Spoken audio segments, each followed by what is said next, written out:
কে ওখানে? কে আমাকে ভয় দেখায়?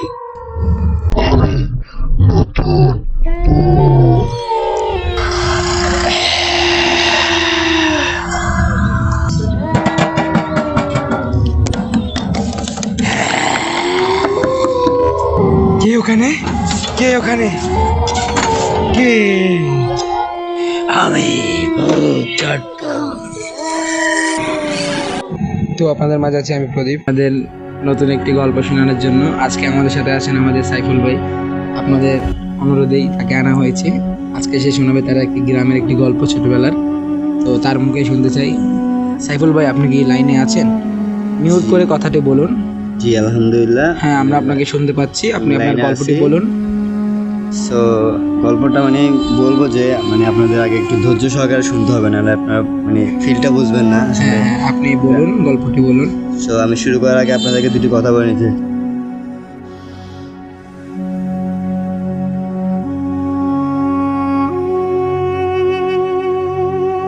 আমাদের আসলে নেটওয়ার্ক একটু সমস্যা হয়েছিল মনে হয়। হ্যালো সাইফুল ভাই, আপনি কি লাইনে আছেন? আমাদের শুনতে পাচ্ছেন আপনি? জি জি শুনতে পাচ্ছি, আমি লাইনে আছি। একটু হোল্ড করতে হবে, আসলে আমাদের নেট একটু সমস্যা তো। সো আমার কথাটা ক্লিয়ার আসতেছে না, দেন বাঁচতেছি দেখি আমি একটু হোল্ড করতেছি। জাস্ট একটা মিনিট হোল্ড করেন, আমি আপনাদেরকে গল্পটা শেয়ার করতেছি। আচ্ছা, সো গল্পটা একইভাবে একান্তভাবে আমার সাথে ঘটেছিল। তো দেন কারো থেকে নেওয়া না, আমার সাথে আমার একটা ছোট্ট এক্সপিরিয়েন্স আমি আপনার সাথে শেয়ার করতেছি। বিষয়টা হচ্ছে, সালটা ছিল যখন 2000 মেবি 10 কি 11 হবে। তখন আমার বয়স ছিল কি 7 প্লাস হবে। তখন আমি আমার নানার বাড়ি থাকতাম গ্রামে আর কি, গ্রামে হলো ভোলা। আমার আব্বা আম্মু চট্টগ্রাম শহরে থাকতো।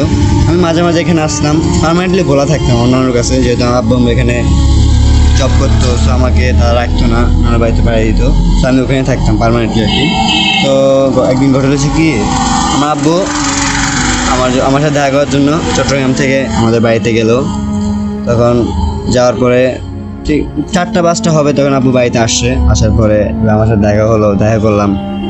করার পরে অনেক আব্বুকে দেখে অনেক খুশি হলাম, যাক আব্বু অনেকদিন পর আসছে। বিষয়টা আমার কাছে অনেক আনন্দময় ছিল।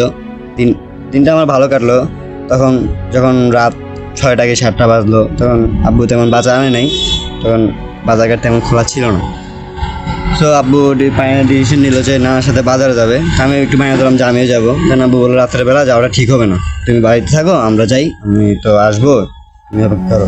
তো আমি আর জিদ করলাম না, যেহেতু সবসময় বাড়িতে থাকি, বাজার যাওয়া হয় নানার সাথে। সো আর বেশি বাড়াবাড়ি করলাম না। তো আমি থাকলাম, আব্বু আর নানা গেলো বাজারে। তখন আমি আমার নানার সাথে বসে, নানু গল্প শুনতেছিল, আমি বসে বসে গল্প শুনতেছি। দেন আবার ওই পাশের বাড়ি থেকে নানু আসলো আমার নানুকে বললো যে ওই না, আমি 2টা শাক আনছি, তো এগুলো একটু কুটে দেন। তো নানু ওনার থেকে ওগুলো নিয়ে ওগুলো কুটতে বসলো। তো নানু ওগুলো শাক কুটতেছে, আমি পাশে বসে বসে শাকটা নিয়ে খেলা করতেছিলাম। তখন প্রায় আব্বু বাজার যাওয়ার পর 2 থেকে 1 ঘন্টা পর, মেবি 2 ঘন্টা হবে। তখন প্রায় অনেক সময় পেয়ে গেছে, 2 ঘন্টা অনেক কিছু আমার কাছে। আব্বু আসবে, আমার একটা এক্সাইটেড যে আব্বু আসবে, কখন আসবে বাজার থেকে। আমি তার অপেক্ষায় বসেছিলাম। 2 ঘন্টা কাটা যাওয়ার পরে হঠাৎ শুনলাম যে আমাদের বাড়ির পাশে রাস্তা, আমাদের বাজারের রাস্তাটা আমাদের বাড়ির পাশে, একদম 1 পা হাঁটলে আমাদের রাস্তাটা একদম বাড়ির পাশে। তো দেখতেছি যে একটু সামনে ওখানে আব্বু আমার নাম ধরে ডাকতেছে যে সাইফুল, তুমি কোথায়? বাজার থেকে আসছি, বাজারগুলো নিয়ে যাও। তো আমি তো একবার খুশিতে একবার আত্মহারা যে আব্বু চলে আসছে, আমি বাজার যাবো। তখন আমি হুট করে বাজার থেকে বাইরে ধরছিলাম। নানা বলতেছে কোথায় যাচ্ছ? বলতেছে যে আব্বু আসছে, আব্বু ডাকতেছে আমাকে, আব্বু তো আসে, বলতেছে বাজার নিয়ে যা। তাদের কোথায় তোর আব্বু আসে? এত তাদের তোর আব্বু আসতে পারে নাকি? বাজারে গেছে, আরো সময় লাগবে। আমি বলতেছি না, আমি ইজিলি শুনছি, শব্দটা ভালো মতো শুনছি যে আব্বু আমাকে ডাকতেছে, আমি যাই। নানা বলতেছে না, তো যাওয়া লাগবে, তুই এখানে বস, তারা আসলে তো যাওয়া লাগবে, তারা বাজার নিয়ে আসবে, তুই বস। দেন নানার কথা মতো আমি তার নানার অবাধ্য হই না, আমার কথা মতো আমি ওখানে বসে বললাম। বসে পড়ার পরে এখন 5 মিনিট 10 মিনিট, দেন আমি শেয়ার করার মতো না মিনিট, আমি এখন আমার এক্সপিরিয়েন্স বলতেছি। তখন মিনিট আমার কাছে ছিল না, দেন কিছু সময়, দেন আমি এখন আমার এসে বলতেছি তখন মিনিট হবে 5 মিনিট 10 মিনিট ওভার হয়ে যাচ্ছে। কিন্তু আব্বু বসছে, আমার তো মাথা গরম হয়ে গেছে, কি রে এখান থেকে এখানে আসতে 5 মিনিট 10 মিনিট, বাসার সাথে রাস্তা, এখান থেকে এত সময় লাগার কথা না। ওরা বলতেছি, আমি বলতেছি না এতক্ষণ লাগতেছে কিনা এখান থেকে এখানে আসতে, তুমি হয়তো ভুল শুনছো, তারা আসতেছে না। আমি বলতেছি না আমি আমার আব্বুর বয়স চিনি, আমি আমার আব্বুর শব্দ শুনছি, তাই আমি বাইরে দিয়েছি। পরে আমরা বলতে তুমি বসো, তার আসে থেকে তো আসবে। পরে আমি এইভাবে ঠিক বসতে করতে করতে দেন 1 ঘন্টা হয়ে গেল, প্রায় 1 ঘন্টা 1.5 ঘন্টা আসতেছে না। আমি বললাম কি হলো, আপনারা বলতেছেন না বিষয়টা কি হলো আব্বু, তো এখানে আমার শব্দ হলো, তার এখান থেকে আসতে 1-1.5 ঘন্টা লাগতেছে। পরে দেন তার ঠিক 1.5 ঘন্টা পর 2 ঘন্টা যখন হলো, 2-2.5 ঘন্টা পর আব্বু তখন বাজার থেকে আসছে। দেন ফাইনালি ডিরেক্ট ভাড়া চলে আসে, আর ডাকতে দেয়নি। আসার পরে আমি আব্বুকে বলতেছি তোমার এখান থেকে এখানে আসতে কি 2 ঘন্টা লাগছে? যে কখনো 2 ঘন্টা লাগছে, আমি এখন আসলাম বাজার থেকে, তাও আবার গাড়ি দিয়ে আসছি। বলছে তুমি না এখান থেকে আরো প্রায় কিছু সময় আগে আমাকে এখানে ডাক দিছিলা, বাজার নিয়ে আসছো আরো প্রায় 2 ঘন্টা আগে। আমি তোমার শব্দ শুনে বাইরে যেতেছিলাম না, আমাকে বাইরে যেতে দিল না। বলে কি বলো, আমি তো এখনো আসছি বাজার থেকে, আমি তো এখন আসছি, তো ডাক দিইনি। পরে মানে বিষয়টা আমার বোঝাবার মতো না, মানে আমি যতটুকু পারছি আপনাদেরকে বলছি। পরে আমার দেন এটা বলা পাই না, চেহারা দিকে তাকাইছিলাম না, মানে কিছু একটা আমাকে বলতে চাইছিল বাট বলে না তখন। তার ঠিক পরের দিন সকালবেলা যখন আমি আব্বুর সাথে বাজারে গেলাম, আসছি যখন আব্বু আবার গোসল করতে গেল ঘুরে, তো আমি নানার সাথে বসছিলাম, নানু তখন মাছ কাটতেছিল। তখন বসছিলাম, কালকে রাত্রে বিষয়টা কি হলো আমাকে একটু বলেন তো। ওগুলো কিছু না, তুই বুঝবি না। তা আমি বললাম না একটু বিষয়টা আমার বলেন, এটা কি হয়েছে আমাকে জানাইছে, আমাকে কে নাম ধরে রাখছিল বা এরকম অনেক কিছু আছে যেটা তোর শোনা উচিত না, বা তোর তখন যদি তুই বাইরে যাইতে তোর একটু ক্ষতি যাইতো। আমি বললাম কিরকম ক্ষতি? বলতে যে আছে খারাপ খারাপ জিনিস আছে না, যেমন জিন আছে, ওরা অনেকে মানুষের বেশ নিয়ে এভাবে ডাকে, আর যদি ডাকে বাইরে নিয়ে যায় অনেক ক্ষতি করে। তো আমি জিনিসটা বুঝতে পারছি, আমি তোর বাইরে যেতে দিইনি। আসলে ওটা তোর আব্বু ছিল না, বাট জাস্ট তোকে একটা কি ডাকার জন্য নেওয়ার জন্য একটা তোর আব্বুর ভয়েস দিয়ে তোকে মানে কাছে ডাকতে চাইছিল যেন তুই চলে যাস। তো ভাই ঘটনা হচ্ছে এটা, মানে আমি আর কি তারপরে আমার সাথে আরও বিভিন্ন ঘটনা ঘটছিল আর কি, মানে এগুলো এখন শেয়ার করতে পারতেছি না কি সমস্যার কারণে। দেন আপনাদেরকে আমি নেক্সট পারে মানে সবটা মানে বুঝিয়ে আর সামনে কী হয়েছিল সবটা আপনাদেরকে জানাবো। আসসালামু আলাইকুম প্রদীপ ভাই, আপনাকে অনেক অনেক ধন্যবাদ আমাকে ঘটনাটা বলার জন্য উৎসাহী করলেন, তাই আর কি বললাম। ভাই কোনো জায়গায় ভুল হইলে ক্ষমা দৃষ্টিতে দেখবেন, নতুন হিসাবে যতটুকু বলতে পারছি ইনশাল্লাহ আপনাদের আগ্রহী পেলে আবার নেক্সট পার্টটা সুন্দর মতো বলবো।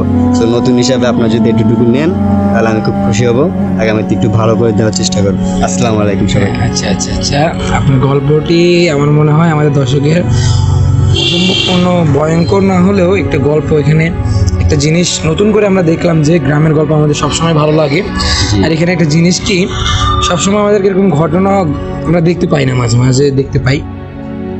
তো আপনার গল্পটি ভয়ঙ্কর না হলেও অনেকটা আকস্মিক, সারপ্রাইজিং হয়ে যে আপনার বাবা ডাক দিল আপনাকে, তারপর আপনি বসে থাকলেন, ওয়েট করলেন, আসতেছে না, তারা পরে আসে বললো যে আমরা এখন আসছি, তখন আসিনি, তখন একটা ভয়ের বিষয় আসলে। যখন আপনি যাইতেন তাহলে কি একটা অবস্থা হতো। নাসেল ভাই যেমন প্রদীপ ভাই আমি বলতেছি যে তখন আমার বিষয়টা এমন হয়েছিল যে মানে আমার তখন খুব মানে একটা মানে মেজাজ বলে না, তখন আমার মানে ওই বয়সে আমার এতটা মাথা খারাপ হয়েছিল যে এখান থেকে আসতে এত মানে একটা মানুষের এত সময় কেন নিবে। অবশ্যই তা আমার এটা খুব যা আগ্রহ হয়েছে না, তাই আমি বিষয়টা জিজ্ঞেস করছি। নাসেল ভাই মনে করেন এরপর থেকে আমার সাথে যেমন যা ঘটছে তা মানে এখানে আমি আপনাদের বুঝে বলতে পারবো না, আমি একটু সময় নিলাম জাস্ট, তখন আমি লাইনগুলো লিখে আমি আপনাদেরকে বুঝে বলার ট্রাই করবো নেক্সট পার্টে। আমরা বুঝতে পেরেছি। আপনারা সবাই গল্পটি কেমন হয়েছে কমেন্টে জানাবেন আমাদের, আর আমরা নেক্সট পার্টে আপনাদের জন্য আরও ভালো ভয়ঙ্কর রোমাঞ্চকর গল্প আনার চেষ্টা করব। আমাদের ভাইয়ের গল্পটি আজকে আমরা অ্যাকসেপ্ট করে নিলাম, এবং নেক্সট পার্টে উনি যেন আরও সুন্দর গল্প আমাদেরকে উপহার দিতে পারেন, সেই জন্য আমাদেরকে সবাই তাদেরকে উৎসাহিত করা উচিত। আপনারা সবাই কমেন্টে জানিয়ে দেবেন লিখে, এবং কোনো ঘটনা পাঠাতে চাইলে আমাদের জিমেলে পাঠিয়ে দেবেন। জিমেল হলো mbprodeep1975@gmail.com। এই gmail.com আপনারা সুন্দর করে ইমেলে লিখে পাঠিয়ে দেবেন, একটু গুছিয়ে, যেভাবে হোক গল্প গুটিয়ে আপনারা যদি পারেন লিখে পাঠাবেন, কোনো সমস্যা নেই। আপনাদের গল্পটি আমরা অ্যাকসেপ্ট করব, এবং আমাদের পাশে থাকুন নতুন.com।